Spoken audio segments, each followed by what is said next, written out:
Whenever I showed up around 4 o'clock, these flames were extremely close to the road. Now I'm going to step out of the way so you can see some of those flames that are still here. Guys, I think I need a new rain jacket because I am getting soaked right now. And as that rain is coming in, those temperatures have also fallen. Today I spoke to the alderman who supported the architecture firm in building something to fill this hole here. That's Eric. He's about 6 feet tall. That's how tall these sunflowers are supposed to be. It's going to be brutally cold. There's no other way to describe it. Right now here in Springfield, I just checked my Color 10 weather app. Let's see.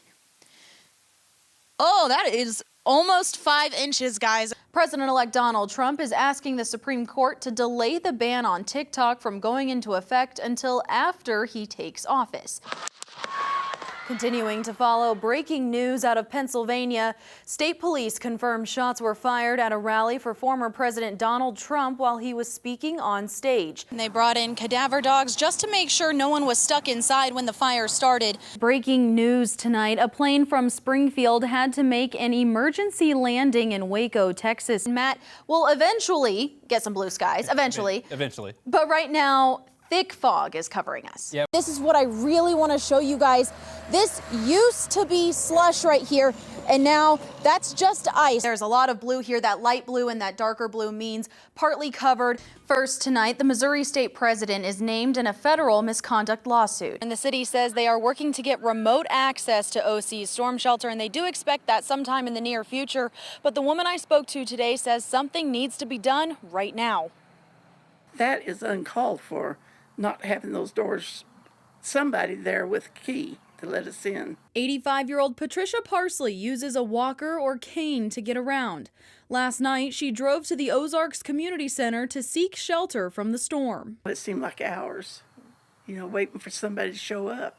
And finally, nobody showed, and everybody left. It's became very obvious nobody was coming. Parsley was one of the many people stuck outside in the rain while the tornado sirens were going off because the OC shelter's doors were locked. Ultimately, we've been looking at the technology to prevent it from happening again because we recognize that fail-safes need to be in place. For after hours, the city works with the Ozark Police Department to open the facility.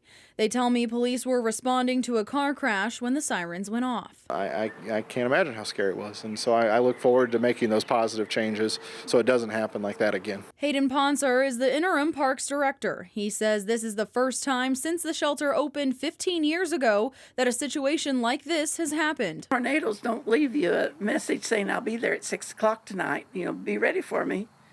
They're liable to drop down anytime. Parsley says if it wasn't for a family who was also waiting outside the shelter, she wouldn't have been able to make it back up the hill. I was scared to death down there because I was scared for everybody. I thought it was all goners.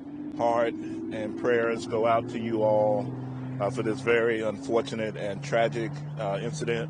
22-year-old Riley Strain's body was found this morning in the Cumberland River after 2 weeks of extensive searching. After Strain left Luke's 32 Bridge bar on Broadway, he was seen on security video stumbling through downtown Nashville. At 9:50 that night, how you doing, sir?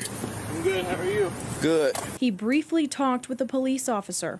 The next day at 1:46 in the afternoon, his fraternity brothers reported him missing. The search in Nashville intensified as he remained missing. Family and friends back home in Springfield held a vigil for Strain on Wednesday, March 13th, praying for his safe return home. Thank you, everyone, for the continued thoughts and prayers and love. We feel every single one. A week ago, Friday, March 15th, amid a state investigation, Luke's 32 Bridge released a statement saying Strain was served only 1 alcoholic drink and 2 waters at their establishment. He was just a wonderful young man. He had a bright future ahead of him. He was going to graduate in May.